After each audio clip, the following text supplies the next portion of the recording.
H says CM Punk is a weird cat, that DX is bigger than the NWO, and he says China is not in the Hall of Fame because she got fucked and she sucked dick in porn, and this 8-year-old kid doesn't want to see the images of China when he types her name in the internet. I can't wait to hear what she got to say. Triple H, let's get one thing straight. You wouldn't be in the position you are today if you wasn't fucking Stephanie McMahon. Vince McMahon's daughter. You are the son-in-law. That's why you have the position you have right now. That is point blank. You made the announcement that you're going to get Sting at Fastlane because WWE is facing stiff competition on February 22nd with the Academy Awards and also UFC. Triple H, kiss my ass. You don't give the fans what they want. You give them the opposite, and you've been burying people, and you've been coming up with stupid fucking storylines for years. Okay? If you're not in his clique, if you're not one of the boys, you're not going to get anywhere. And even if you're one of the boys, you might not get anywhere. Ask Kevin Nash. Did his fucking ass get fired for disciplining his own son? Okay? Triple H will do whatever he thinks is good for business and a drop of a dime, and it is business. And you have to do what's right and what's good for business. Alright? But this man, everybody wants Undertaker versus Sting. Triple H interjects himself in there, and he's going against Sting. Well, his reasoning is, we got to get everyone to know Sting. Fastlane giving this match away? I don't know. I'm still thinking it's building up to WrestleMania, but we'll see. General Jerry still thinks Undertaker will go versus Sting at WrestleMania 31. So let's get into the key points right here. You know, I'm not going to play the interview. I'm going to basically go through the 4 things that you have to know coming from USA Today. Stone Cold asked the first question, okay? And I'm going to decipher this as I'm reading. He says, back in the day, you would watch the product in the ring, and whatever happened, that's what you got your heat or satisfaction from. Now, if the storyline doesn't go the way that people want, then you have people saying, oh, they're mad behind the scenes, the writers, so how can you book in a non-kayfabe business these days? Roman Reigns won the Royal Rumble. I had no problem with him winning the Royal Rumble, but they had to bring out The Rock, and they did everything in their power to get him over. They should let him be a man for himself. If he needs to work on his promo ability, or if he needs to come up with more moves, don't try to disguise it by getting Hulk Hogan, Ric Flair, Shawn Michaels, The Rock come out, and like CM Punk said, everybody to make him look good, he has to do it himself. It's like he has crutches. I am one of the biggest advocates for Roman Reigns, but Roman Reigns has to learn how to walk himself, alright? I wanted Daniel Bryan to win. Daniel Bryan is massively over. What we do know is they never wanted for Daniel Bryan to get over, okay? And we're going to go into the CM Punk thing in just a minute. This man is corporate. He's going to give you professional and corporate answers. Okay, here we go. It's tough. I think that the hardest thing that you have to do, and you keep talking, keeping your finger on the pulse of what's going on.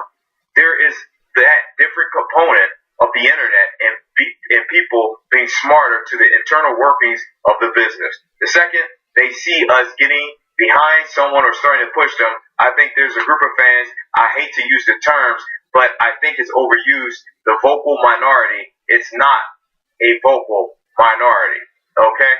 Times change. The way people look at it has changed. But the component of just telling a storyline and people accepting the storyline for what it is as a storyline is gone because a large portion of the audience just buys into that. And then another large portion of the audience, they know everything that's going on. Every 5 minutes, they know more about what's happening than sometimes we do. I think you get to a point where they just want to go the opposite direction, or they want to see a certain thing. They believe a certain type of thing is what works. I can tell you that there are towns now where on TV they're giving Roman Reigns a hard time and they're booing him out of the building because they believe that's the push he's getting. Okay, but then you go just this past week, the live events where there wasn't a problem. There wasn't a person booing him in those buildings. Now, Roman Reigns, I just talked about it. People got a misconception about myself. They saw the Royal Rumble video, they thought I was hating on Roman Reigns. You don't watch enough to be able to give that type of opinion. I am always supporting Roman Reigns. Did I know he was going to win the Royal Rumble? I thought it was a big chance that he was going to win the Royal Rumble. I went with Daniel Bryan right before that, but him going against Brock Lesnar is a great idea. The only thing you don't want to happen is that he gets in that 5-star match with Brock Lesnar. When I say 5-star, I'm not saying that he's putting on a 5-star match. I'm saying Brock Lesnar is 5-star. He is creme de la creme. He is the cream of the crop. He is the most dominant monster bad guy there ever has been. No one compares to him. Not Sid, not Vader, not Yokozuna, not Zeus, not Kane. No one compares to what Brock Lesnar's done. He's ended the streak. What we want, he's a former UFC champion, is that Roman Reigns can hold his own with Brock. Do I believe he can hold his own? From what I've been seeing, I think Roman Reigns should get the opportunity, but I don't see him hold his own because he has a lack of moves. Oh, we know Superman punch, spear, and the Samoan drop. We're not getting high impact moves. You know, he does the drop kick on the outside of the ring on the apron. He needs more. He's gonna have to pull out all the stops, and I'm a little bit worried for him. But I'm advocating for him, but I'm a little bit worried. Stone Cold, he says this: it's a supply and demand. It seemed like for a time there, people wanted Roman Reigns, and they were giving Roman Reigns. And then Daniel Bryan comes back, and they want Daniel Bryan. And you know, you've got a supply of each. They started demanding more Bryan, and they kept getting Roman. And the people started getting a little hot, and Roman got the resentment toward that. Another thing that I want to add before I go into Triple H answer, you know, fooling the fans to chant for Daniel Bryan and then using it for the WWE Network, fooling the fans, cutting off crowd reactions, fooling the fans, taking away shirts, fooling the fans, taking away signs. It seems like they want to control everything that is disseminated, and that's what I don't like. And that's what I'm not going to pay for, okay? I'm not going to go to an event when I can't just be myself, or I got to be afraid to be kicked out of the arena, okay? Here we go. Triple H says it's a tough environment now. People will say all the time about John Cena. I read all the time, don't we listen? People are tired of Cena. They don't want to see him anymore. There's such a long period of time where half of the people were booing John and half of the people were cheering, but he was packing arenas. He was selling more merchandise. He was more popular than ever. Everything we did, John was so far ahead of everyone else from a reaction standpoint. It doesn't matter if half of the people hate him, half of the people love him. I think that is difficult now to find the person that every single person from young to old, you know, the Attitude Era was almost easier too. We had a tight demographic. We knew what we were looking at. We were looking at kids. I think today they're looking at kids. You know, Slater Gator, the Bunny Rabbit, PG storylines. People are tired of it. You can't get a chair shot. You can't get good moves. You can't get good wrestling. It's hard to come across. When they brawl on the outside of the ring, they zoom in, they zoom out. It seemed like General Jerry was telling me earlier, Shane McMahon, when he was there, it was better. They need more contact. They need more realness. They need more aggressiveness. They need to grab that brass ring. They need to have balls. They need to have ruthless aggression. They don't have it. I watched some old ECW footage or some old matches. It was more contact. It looked more real. The chair shot to the head. You know, I don't want people to suffer from concussions and use that as an excuse to kill people, but I want some more realness. They're giving you Daniel Bryan versus Roman Reigns at Fastlane. They're listening to that. WWE doesn't have the worst storylines in the world. I've been watching. I just think that they have their seasons, and now they're starting things up with WrestleMania season. They're trying to give the fans more of what they want, but at times it seems like they're disorganized, especially with the Authority storyline and, them coming out on every show and delivering their promos, and it gets kind of stale, and you want something different. And Triple H, he really wants to be the center of attention. So, how I look at it is sometimes they get it right and sometimes they get it wrong. But when they're right, you have magical moments. And the WWE is leaps and bounds above TNA in terms of storylines. In terms of wrestling, you can go to NXT to get better wrestling. And sometimes on Raw, they'll give you a good match or two. It all depends.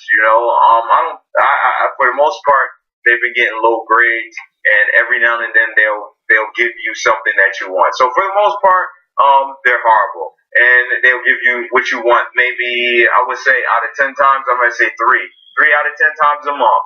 You might get, not a month, because I would say out of a month, maybe once, it's either the pay-per-view or Raw. It might be one good show a month that they give you. If you want wrestling and everything, you're going to have to watch NXT and stuff like that. So that's really sad looking at things.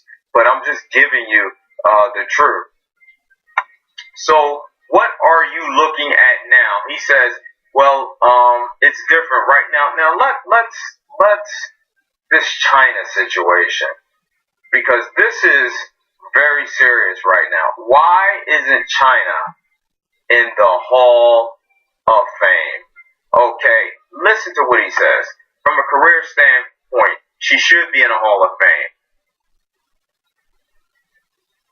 That's it right there. She should be, but she never will be. And that's because, in his opinion, she got fucked and she sucked dick and she's in porn. And you've all seen her. And it's a sad situation. He used to go out with her, he cheated on her with Stephanie, and she just left.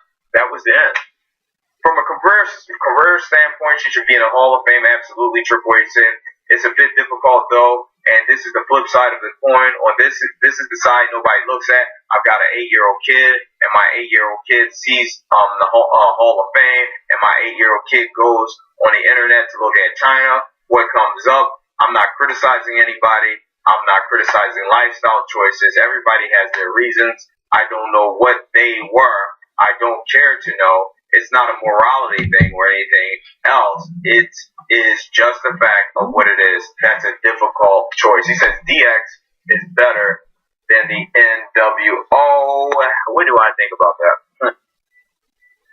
I think overall it would have to be better, because if you're controlling the storylines and you keep getting it put out there, DX would be better. But I think that the impact the NWO had at the time that they did it, DX can never equal. I just think of longevity, it has to go to definitely D-Generation X, because, they were with the company that won. Now this is the part everybody wants to hear about, CM Punk.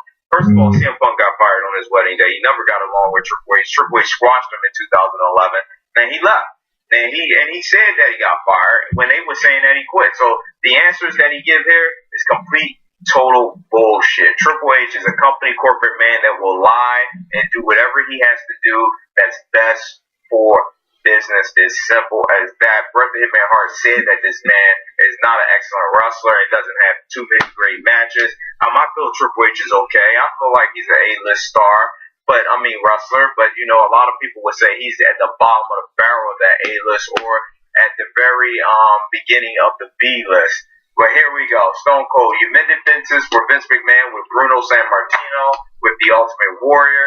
You're just a guy who seems very composed and doesn't burn bridges or hold a grudge. That's not going to be true in the terms of Bret the Hitman Hart and freaking CM Punk, because he still doesn't like Bret. That being said, although you've seen him on there, I got a lot of emails asking about your opinion of CM Punk. He didn't have the greatest things to say about you on a podcast a couple of months ago that was with Paul Cabana. He really doesn't like Triple H. What is it with you guys? Triple H says this. It's funny. I remember hearing things about him when he first was coming in, or I actually think he might have been in OVW at the time. And I remember hearing people say, oh, the big thing is you hate this CM Punk kid and you're burying him. Honest to God, and I don't mean this as a knock to him. I didn't even know who he was.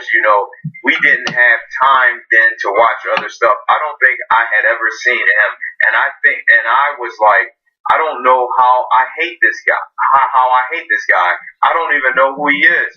And then when he came in there, I think somehow that got carried over. I don't know, to be honest. I've never had beef with him. When we got further in and we worked together, whether it was when we first did the thing where he walked out to drop the pipe bomb and the whole thing, we did the storyline, and then Nash was brought in. It was done for the right reasons. I think it was done to get us into him and get him Moreover, with fans, the decisions that were made were Vince's, and they were made to help him, and then they didn't work out for whatever reason. Nash couldn't hang and couldn't be there, but he had held a grudge on that, and he's a weird cat. I don't mean that as a knock, but I mean it is a knock, to be honest, when you say something like that. And I know he wants him to get knocked the fuck out in the UFC, but I mean that as he's hard to get to know. He doesn't talk. He doesn't communicate well. I would hear from everybody in my role now as talent relations. I would hear from everybody that, oh my God, he's livid today. He's quitting. He's this. He's that. And I would go to him and he'll say, what's going on? And I get nothing. Everything's fine. He said that he had Mercer. He said that he was getting squashed. He said that he was, treated unfairly. He got fired on his wedding day. Triple H is a dick. And we heard all these things about Triple H, even being a racist at some point. And I believe the things about Triple H. But the one thing I will give Triple H, he squashed him, but he said he was going to put him over at WrestleMania. But CM Punk said he wanted to be in the main event. So I think CM Punk had more to offer. I think that they could have been worked out. Unfortunately, it was not. You have to leave your comments on how you feel about this situation. It's simple as that, because you got to tell me how you feel, because it's a situation where Triple H, he comes on Stone Cold Steve Austin's podcast, and he basically gives you how he feels, and that's simple as that. And I think that it's all up to the individual to accept that. We're going into WWE Fastlane. I can't wait to see everybody there. February the 22nd. We're going to have a lot more information coming out. Thank you for your support. You better take this time to subscribe right now. Let me tell you why you should subscribe. Because our Google Hangout is absolutely amazing. Everyone's going to be there. From Sasuke, Melanie, Robert Ortega, and we're also even going to have some surprise appearances. General Jerry's going to be there, so I can't wait to see everybody. You better subscribe right now.